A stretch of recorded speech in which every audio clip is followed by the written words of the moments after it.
इस वीडियो के अंदर मैं आपके साथ 7 लॉज शेयर करने वाला हूँ जो वर्ल्ड के टॉप 1% लोग अपनी लाइफ में इस्तेमाल करते हैं और इन लॉज को इस्तेमाल करके वो बहुत फेमस और रिच, फाइनेंशियली फ्रीडम सब कुछ ले चुके हैं। एंड ये जो 7 लॉज हैं इनको मैंने पर्सनली अपनी लाइफ में इम्प्लीमेंट करा एंड मेरी लाइफ 360 चेंज हो गई।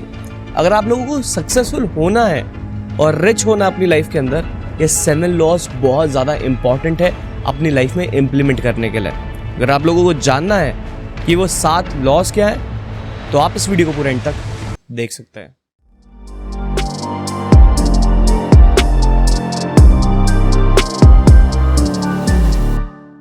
इस वीडियो के अंदर मैं आपसे डायरेक्ट बात करूंगा एंड टू द पॉइंट बात करने वाला हूं। पहला जो हमारा पॉइंट है, द पर्सन यू डिजर्व। ये पॉइंट बहुत ज़्यादा इंपॉर्टेंट है।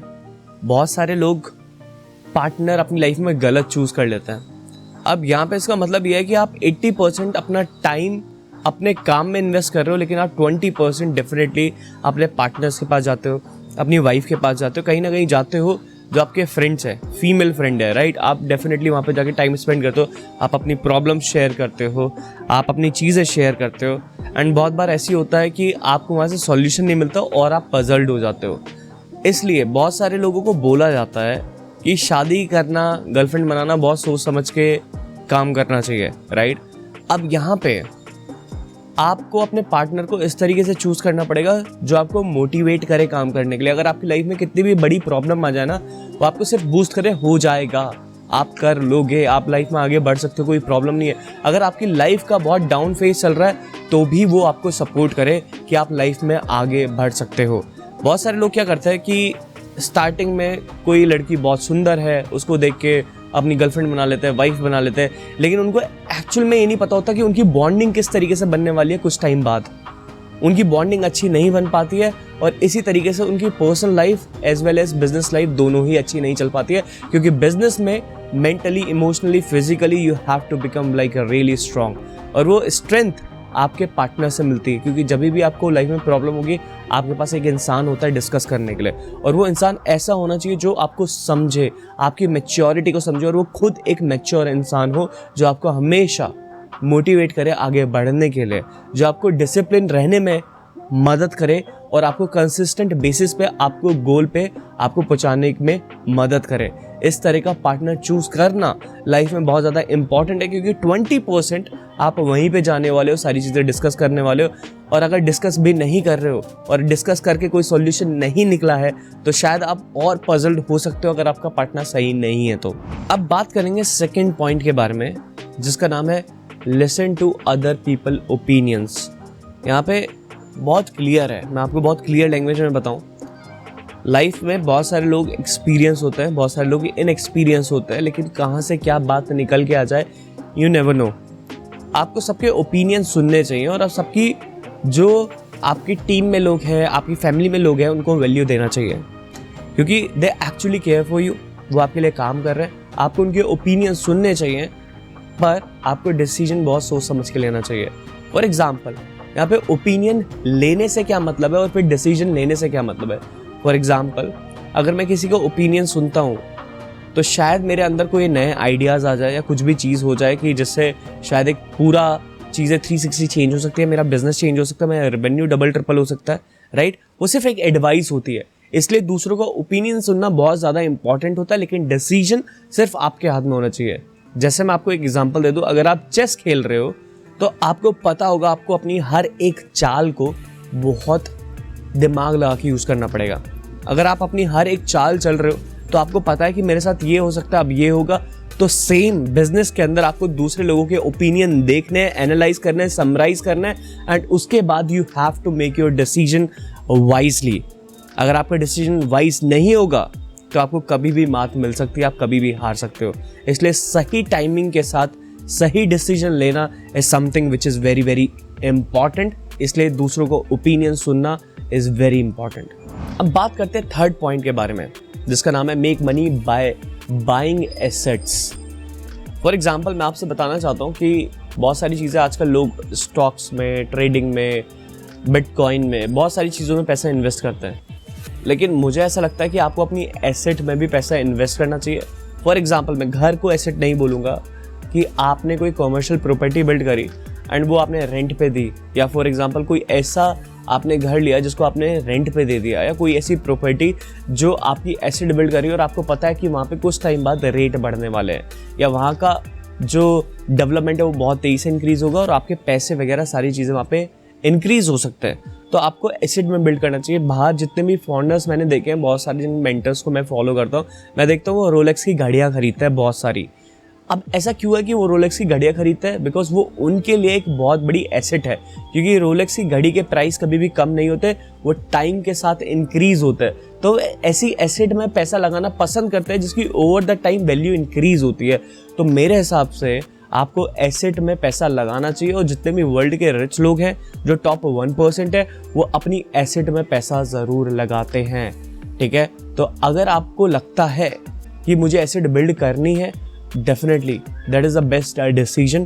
प्रॉपर्टी खरीद सकते हो, स्टॉक में भी जा सकते हो, घड़ियाँ भी खरीद सकते हो, लेकिन वो वाली जिनके प्राइसेस आप देखोगे कि इन फ्यूचर भी ज़्यादा बढ़ने वाले हैं या उसके प्राइस कभी कम नहीं होने वाले। आपको ऐसी एसेट ढूंढनी है basically over the time of period, उनके प्राइसेस और आपका ROI इंक्रीज होना चाहिए। सिर्फ आपको इन तरह की एसेट में अपने पैसे को इन्वेस्ट करना है। अब बात करेंगे नेक्स्ट लॉ के बारे में, जिसका नाम है डू वॉट सूट्स यू। अब इसका मतलब क्या है कि आपको जो चीज़ सूट करती है आपको उस तरीके से काम करना चाहिए।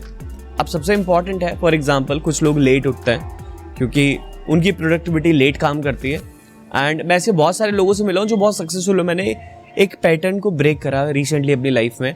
मैं सोचता हूँ जो सुबह उठते हैं, कंसिस्टेंट रहते हैं, सारी चीज़ें करते हैं, उनका काम शायद परफेक्ट है, लेकिन मैंने ऐसे ऐसे बिलियनियर्स देखे हैं जो 11-12 बजे उठते हैं और वो अपने शेड्यूल को कम्प्लीटली फॉलो करते हैं। यहाँ पे सबसे इम्पॉर्टेंट मैंने एक चीज़ देखी है कि जो सबसे इम्पॉर्टेंट है वो डिसिप्लिन को फॉलो करना है, ना कि आप बेसिकली सुबह उठना, जल्दी उठ के सारी चीज़ें करना।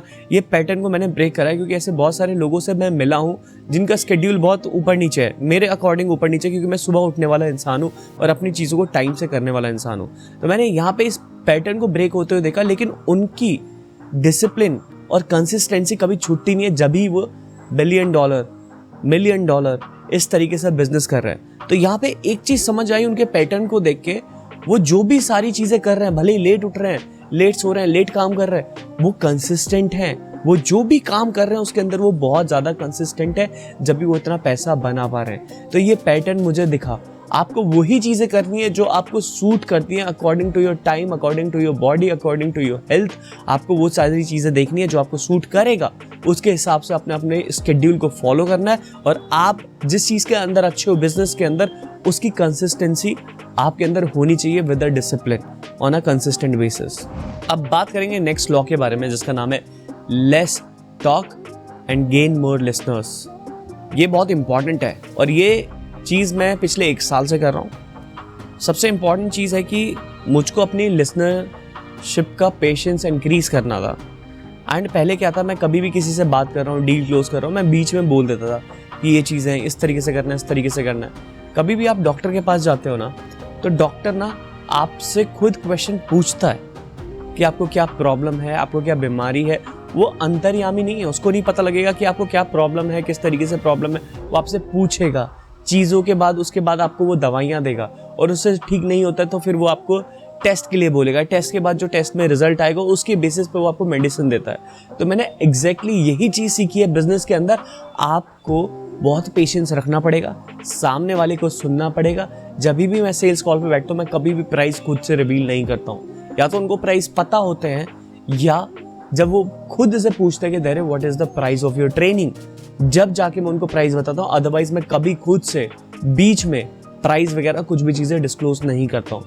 The most important thing is कि जितना आपकी लिसनरशिप स्किल अच्छी होगी, उतने अच्छे जवाब, उतनी अच्छी नॉलेज और उतनी अच्छी चीज़ें आप लोगों को दे सकते हो। ये बहुत इंपॉर्टेंट चीज़ है और ये क्वालिटी टॉप 1% लोगों के अंदर आपको देखने को मिलेगी। बहुत सारे लोग चीज़ों के बीच में कूदने की कोशिश करते हैं, अननेसेसरी टॉक करते हैं, अननेसेसरी की बातें लेके आते हैं बीच में, जिससे उनको लगेगा कि ये सामने वाला इम्प्रेस हो रहा है। नहीं, आपको उनको एनालाइज करना है। एनालाइज करने के बाद उन्होंने जो चीज़ें बोली हैं और सटीक आंसर के साथ उनको वो सॉल्यूशन देना है, एंड वो आपसे बहुत ज़्यादा इम्प्रेस्ड हो जाएंगे उस चीज़ से। ये मैंने रिसेंटली पिछले 1 साल से जब से फॉलो करा है, हमारा बिजनेस भी बढ़ा है, हमारी क्लाइंटेज भी बढ़ी है और हमने काफ़ी ग्रो करा अपने बिजनेस के अंदर। अब बात करते हैं नेक्स्ट लॉ के बारे में, जो कि बहुत ज़्यादा इंपॉर्टेंट है, जिसका नाम है डिसिप्लिन ओवर मोटिवेशन। चाहे कुछ भी हो जाए लाइफ में, आप मोटिवेट हमेशा नहीं रह सकते। कितनी भी कोशिश कर लो, कुछ भी कर लो, आप जीवन में हमेशा मोटिवेट नहीं रह सकते। आप एक ह्यूमन हो, आप खुश फील करोगे, आप सैड फील करोगे, आपका रोने का मन करेगा, कभी आपका बहुत मोटिवेशन होगा, कभी आप बहुत इंस्पायर्ड होगे, लेकिन आप हमेशा मोटिवेट फील नहीं कर सकते। अब इसमें से 100 बात की एक बात, अगर आपको जो काम पसंद नहीं भी है, आप वो भी चीज़ कर रहे हो, तो आप लाइफ में ग्रो करोगे। That is called discipline. For example, मैं अपने बिजनेस में अगर मेरी टीम में कोई नहीं आता है और उनका काम मुझे पसंद नहीं है, जो मैंने डेडिकेट कर रखा है, तो वो काम को भी मैं करता हूँ भले ही मुझे पसंद हो ना हो, क्योंकि उससे मेरा बिजनेस चल रहा है। सेम फिटनेस के अंदर जो लोग हैं, चाहे विराट कोहली हो गया, कोई भी लोग हो गए, उनको शायद एक टाइम पे वो काम पसंद नहीं है, क्योंकि उस चीज़ को इतनी बार कर करके इंसान परेशान हो जाता है सेम चीज़ को करके, लेकिन वो उसके अंदर इतना डिसिप्लिन है, उसको पता है कि मैंने एक बार भी छोड़ा तो शायद मेरा लॉस हो सकता है। Motivation is temporary, discipline is something which is very very important. मैं मोटिवेशन के अलावा, मैं मोटिवेशन वीडियोस देखना पसंद नहीं करता, मुझे कुछ नहीं देखना मोटिवेशन से related. I just wanted to take action on a consistent basis, और ये सारी चीज़ें मुझे डिसिप्लिन पे करनी है। ये टॉप 1% लोग करते ही करते हैं, उनको काम वो पसंद हो या ना हो, वो स्टिल उसको करेंगे, क्योंकि उनको पता है कि उनको रिजल्ट मिलेगा। अब बात करेंगे आखिरी लॉ के बारे में, जो लॉ नंबर 7 है, एंड ये जितने भी टॉप 1% है, इसको बहुत डाई हार्ड तरीके से फॉलो करते हैं, जिसका नाम है कीप योर सर्कल स्मॉल। मैं भी इस चीज़ के ऊपर बिलीव करता हूँ। मेरी लाइफ में ज़्यादा लोग नहीं हैं, लेकिन जितने भी हैं बहुत इम्पैक्टफुल हैं और बहुत पावरफुल हैं। फॉर एग्जाम्पल, आप लोगों को पता है कि मेरी टीम में बहुत कम लोग हैं, 2 लोगों की टीम है मेरी, दैट्स इट। 2 लोग हैं टीम के अंदर और हमने अपने बिजनेस को करोड़ों में पहुंचाया, क्योंकि मेरा शुरू से ही था कि मुझे अपनी लाइफ में ना मेस नहीं चाहिए, मुझे मल्टीपल चीज़ें नहीं चाहिए, मुझे वो एम्बिशियस लोग चाहिए जो लाइफ में कुछ करना चाहते हैं, बहुत बड़ा बनना चाहते हैं। एंड उन्हीं 2 लोगों को चुनना पूरे इंडिया में से बहुत मुश्किल काम था। उनको मैं अपनी टीम में लेके आया। उसके बाद मैं mentally, emotionally and physically strong कैसे हुआ। फिजिकली मेरे एक मेंटोर हैं जिम में, जिनको मैं फॉलो करता हूँ। इमोशनली मेरी मम्मी मेरे इमोशंस का ध्यान रखती है, कभी मैं उनसे बात शेयर करता हूँ जाके, तो मुझे हमेशा स्ट्रॉन्ग बनने के लिए बोलती है। एंड मेंटली भी मेरे मेंटोर हैं जिनको मैं फॉलो करता हूँ, किताबें पढ़ता हूँ, जिससे मेरा मेंटली जो इमोशंस होते हैं वो बहुत ज़्यादा स्ट्रॉन्ग है। अगर कोई मुझे गिराने की कोशिश करेगा, शायद बहुत मुश्किल है कोई मुझे गिरा पाए। जब तक मैं खुद से हार नहीं मानूंगा, मुझे कोई नहीं गिरा सकता। मुझे अगर कोई हरा सकता है ना, तो सिर्फ मैं ही हरा सकता हूँ और दुनिया में कोई नहीं हरा सकता। इसी तरीके से आपको अपने सर्कल को स्मॉल रखना है, जो लोग आपको मोटिवेट करें, इंस्पायर करें और काम करने पे मजबूर करें ऑन अ कंसिस्टेंट बेसिस। आपको उस स्मॉल सर्कल के साथ रहना है और आपको एक टाइट बाउंड बना के रखना है उन लोगों के साथ जो कि आपकी लाइफ में आगे बढ़ने में मदद करेंगे। आई होप आपको ये 7 लॉज अच्छे लगे होंगे। अगर आपको ये लॉज अच्छे लगे तो अभी के अभी वीडियो को लाइक करो, अपने उन दोस्तों के साथ शेयर करो जो बहुत सक्सेसफुल होना चाहते हैं, लाइफ में आगे ग्रो करना चाहते हैं। एंड नीचे आपको सब्सक्राइब का बटन दिखाई दे रहा होगा, क्लिक करके स्मैश करो, चैनल को सब्सक्राइब करो, बेल आइकन जरूर दबा देना। अगर आपने बेल आइकन नहीं दबाया तो फ्यूचर में ऐसे इन्फॉर्मेटिव वीडियोस आप मिस कर दोगे। So guys, thank you very much for watching this video and I will see you in the next video. Bye bye.